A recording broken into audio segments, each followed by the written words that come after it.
How to enable iPhone battery full notification. Hey everyone, welcome back to the channel. In today's video, we have got quick and simple guide on how we can enable the iPhone battery full notification.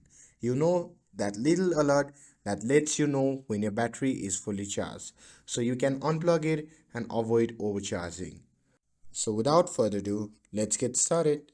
So first thing first, iPhone don't have a native settings that notifies you when your battery is full.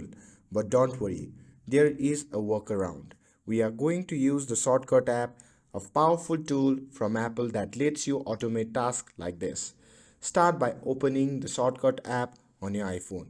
If you don't have it, you can download it from the App Store.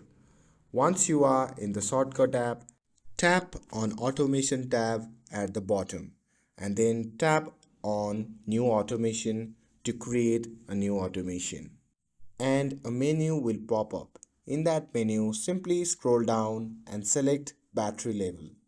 And here you want to choose the option that says equal 100%. This means the automation will trigger when your battery reaches 100%. And also make sure to tap on Run Immediately option. By doing this, your notification will be sent after your battery reaches 100%. Now tap on Next. You will need to add an action.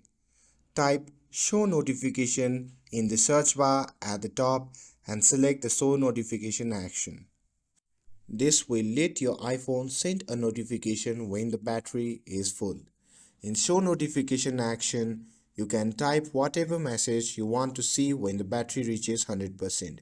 You could write something like battery is fully charged or unplug your iPhone to save battery life. Customize it however you like.